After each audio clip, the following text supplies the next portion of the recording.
Congratulations to Western Kentucky for a great, hard-fought battle.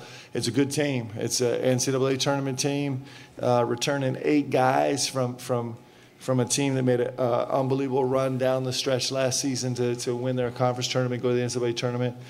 Played really, really hard, heavy pressure.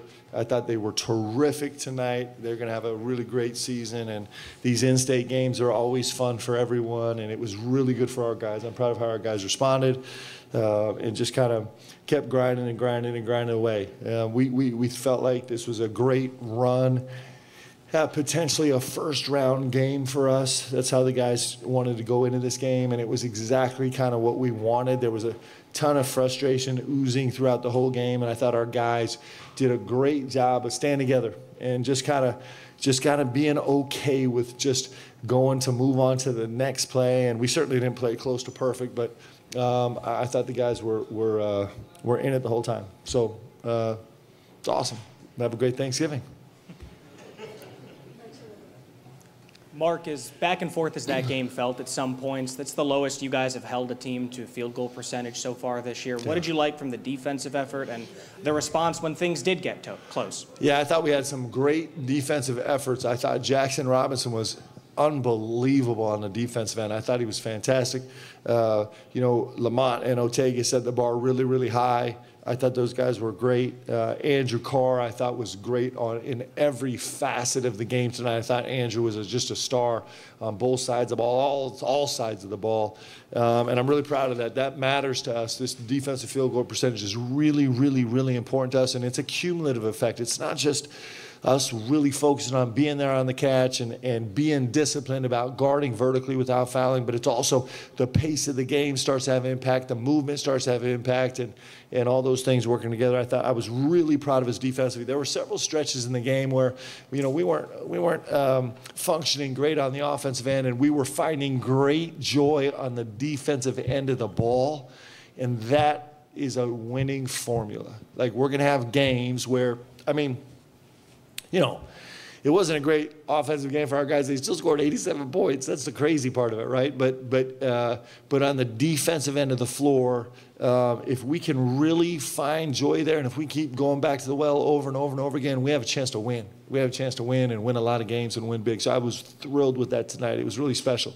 It might not be the most aesthetically pleasing thing, but it was an awesome effort on the defensive end by our guys. Hey, Mark, back corner, right over here. Yep, a little more. There it is. Hank was talking about the way you guys cut to the basket, hard, full speed. On a night like tonight when your 3 ball's not really falling the way it used to, do you learn a little bit more about your guys to stick to it and keep attacking the basket and not let it affect them? Yeah, we weren't great there tonight. But, the truth is we haven't really faced this pressure, right? But we're going to face it a lot. And so I was really, really excited going into this game because we just need to learn and grow. And this is kind of the next step of evolution for the way we play. When we get right, we actually really, really punish teams for pressuring. And that's it's going to be a growth phase for us to understand what that looks like and what it means. We don't quite have that feel. We never got a late cut. We didn't get an over back door.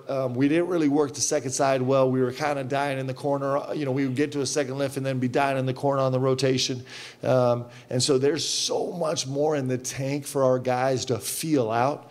And it's just a matter of getting the reps to do it. So I was really, really looking forward to this game just so we could feel that, get it on tape, and our guys will grow really fast in that area. So, I'm glad that they felt that, but we're barely dipping our toe in the water. What will be in that perspective? Mark, this game over here.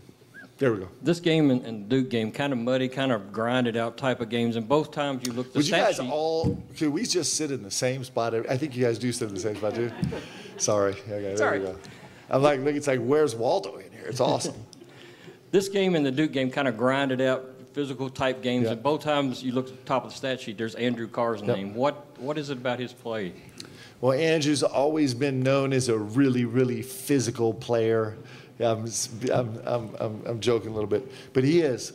He's got a really terrific physicality. I thought his focus was unbelievable tonight. So just our guys have a goal, one specific goal. Every time we walk into practice, our assistant coaches, our staff does an unbelievable job of giving our guys one very specific goal. And so Andrew Carr's goal yesterday was to demand a catch, even to the point of yelling and screaming at his teammates just one time to earn a catch. That was his goal yesterday. And he was unbelievable today, winning catches and being physical with the ball. Like, he was really special. And these really specific, measurable, obtainable goals that our staff works so hard with our players to have every single day, they pay off. And that was a great example. It was a really terrific example. I thought he was great today, and I thought he was demanding. I thought he protected the ball. You think about all the possessions he had against a swarming, super talented defense. I think they're 52 or 62 in the country defensively right now. But this swarming defense they had against a bunch of undersized guys that could be really frustrating for a guy built like Andrew Carr. And he's a 3 assists, 0 turnover, 18 points, 10 rebounds guy, and was ridiculously efficient and tough with the ball. Super proud of him. Mark, you mentioned the in-state. He also shot a turnaround jumper long, which he's missed the last 3 or 4 short. He shot it long. It actually bounced off the back of the rim, went in. And these little things that he's focused on are pretty great. Sorry. You mentioned the in-state aspect of this game. Is this a game that you personally wanted when you got here on this schedule? And are you, I guess, dedicated is the word to get one of these in-state schools on every year? Well, I think in-state games are great because they're always tough. There's just added emotion, right? It just is, there's some pride to it and all the things. And so when we get them, they'll be super useful. I didn't really set out to make this happen. I think this was actually, I think this was one of the ones that was out of my hands, just part of the MTE. But, you know, listen, Western Kentucky's got an incredible basketball history.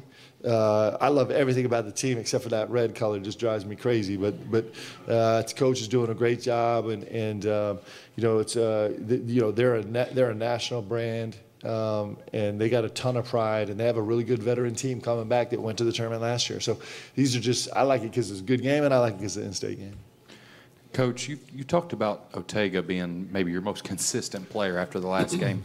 Tonight he led in the plus-minus at 18. How helpful is it knowing what you're going to get from him? Yeah, Ortega man, he's been like clockwork. He didn't have his best start. He's been this incredibly dynamic start the game guy. He was just solid to start the game, but as the game wore on, he got better and better and better. And it's such a luxury to, you know, listen, I mean, this is a team, this is a talented offensive team with a bunch of guys that are really talented scorers individually. And, you know, Ortega was a large part to holding them to 32% from the field for the game. It's hard to do, and 15% from the three-point line, and Ortega's a massive part of that. And then, you know, he just keeps producing offensively. I mean, you look at his box score tonight. I mean, he's got 18, and he's pretty efficient. You know, he's 6 for 14 and 5 for 6 for the free throw line, and you know, he never passes the ball. He doesn't really believe in passing, but otherwise he was great. I'm kidding about that, of course. Mark, a little bit of a follow-up on Andrew Carr. Yeah. And kind of a two-part deal, if I can make it short enough. Their coach said that he got 18 tonight, and it didn't even look like he was trying to score. Yeah. Curious about how that goes to you, challenging him to kind of demand the ball and seek it out more. And the second part is, it seemed like you went small a couple of times with him and 4 guards, and it kind of gave you some spurts. Yep. Yeah, you know, we were a little more effective going small today. It was a little bit better for us matchup-wise, and it was a little bit better for us offensively. A little bit. It gave us a little bit of a different look. But yeah, Andrew has been special. You know, you have a luxury of him being a starting forward that you don't have to run a ton of actions for. You can just kind of pick and choose, and then he's going to go manufacture points. You know, you think about, he's 6'11", and he's handling the ball full court a lot. He was handling the ball against a lot of pressure tonight, and he wasn't just making a simple play. He was pretty demanding. And he's a 0 turnover guy on the night. He's putting himself in a lot of traffic, a lot of harm's way, and still off the bounce is a 0 turnover guy. That's really significant. And it just speaks well to his vision and his understanding of the pieces on the court and where guys are and where he can take risks and where he can. And he brings a physicality to the game. He definitely did tonight. He brought a physicality. You know, you saw him late in the game, the last 10 minutes, go twice really hard over his left shoulder and be really demanding and kind of go through bodies, and that's Andrew Carr that's really special. Coach Pope, you talked about how defensively the pressure from Western was really strong and one of the best you've seen from so far this season. You and Coach Ploner are two coaches that are new at your respective programs. What are some things that you're seeing from his program that you've liked and so far what he's trying to build there, similar to you, what you're trying to build? Yeah, I love he's playing a lot of guys. He's got his guys playing really, really hard. He's playing an aggressive style of play.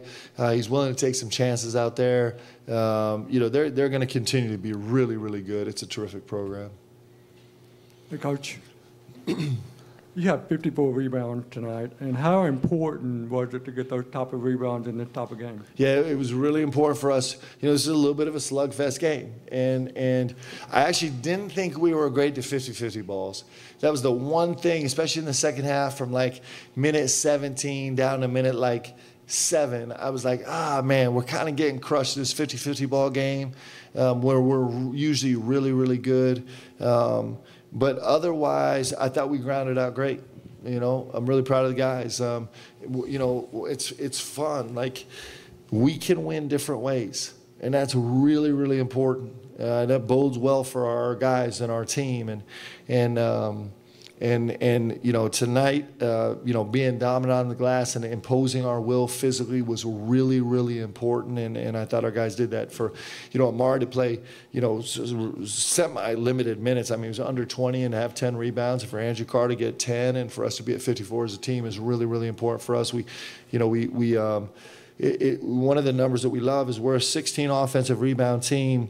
Shooting 40% from the field, and we out offensive rebound Western Kentucky, which is a really good offensive rebound team, by 4, and they shot 32%, right? So they had more opportunities, and those numbers are really important for us. And the fact that we can go grind out a game and win it, it's awesome. This is really important. I'm really proud of our guys tonight. WKU kept it close somewhat in the second half. What do you tell your team whenever they have to overcome adversity? Yeah, so we talk about turning frustration into fight all the time. Our guys know that, and spitting out the frustration. The game is going to offer you all the frustration you can possibly have. And the guys that metabolize that frustration really quick and get it out are great. And, we had some guys that maybe got stuck in a little bit of a frustrated mode, but for the most part, our team kept looking internally, kept looking inward, and we're pretty good at metabolizing frustration. That is massively important, especially as we got our run here for the next couple weeks is super challenging. And then we jump into this league. We got 9 teams in the SEC in the top 25. It's like back in the heyday, and it's going to be a gauntlet, and our ability to absorb and metabolize frustration and get it out really quick is going to be massively important. And I like where we are right now. We got to keep growing and get better and better at that, but I like where we are. Coach, Western's leading scorer, Don McHenry, you held him to 9 points tonight. He was 1 for 7 from 3 and 3 of 16 from the field. What was your kind of game plan to stop Don? Yeah, he's a terrific player. We had to pay a lot of attention to him. He's a really, really terrific player. Our guys paid good attention to scout. He's got such a great burst. He's a start, stop hesitation guy. Our guys were really good at kind of dialing in on him, and that's an important part of this game for sure. He's a very talented player. Mark, Western Kentucky last year with their former coach was the most up-tempo team in the country. They remained that this season. How beneficial was it for you guys to go against a team like that, especially when it gets to SEC play? It was really good for us because we'll feel this dynamic in a game a lot, I think. This will be something that's present. And I was proud of a couple things. One, against Jackson State, we had a couple, transition offensive opportunities where we had a highlight play, and then they raced it back down the floor against us for a quick score, and that's supposed to be us, right? So that was frustrating. I think our guys did a great job addressing that, minus some transition after turnovers. I thought our guys were pretty good inexplicably after a couple of free throws. We weren't great, but I was glad that we got better. We made some progress tonight in that area, and we got a ton of data now, a ton of film where we can really go back and show our guys, like, okay, listen, this is when you feel pressure, this is how you want to attack. It's going to make us way better. That's probably the most important part of this game, is how it's going to help us grow. Coach, when you came into this program, the fans were obviously a big deal, and when Western was able to close that lead to 6 points in the second half, the fans just erupted and were cheering for the team. How important is it for the fans to you in this game? We can't do this without BBN, and why would we want to, right? Like, it's the best relationship there is in college sports and maybe all sports altogether. Actually, I may be biased, but I believe it's the best relationship in all sports, and so we love it. I love that people came and show out and support these guys and celebrate with them. And at some point, we're gonna all suffer a little bit together, and then we're gonna celebrate with tears of joy together. And the fact that we get to do it together, all 22,000 of us, give or take something, is awesome. It's awesome. We had a friend come to the game who has never missed a Kentucky game ever, and this was the first time he's ever actually been in the gym for a Kentucky game. And that's just like, come on, man. There's nothing like BBN. It's awesome. So it's really great. Happy Thanksgiving. Hope you guys have a great, great, great Thanksgiving. And we got a lot to be thankful for. So, and I'm super grateful for you guys. I'm grateful for you guys telling these stories. Even when you guys start writing terrible things about me, I'll still be grateful for you. Have a Thanksgiving.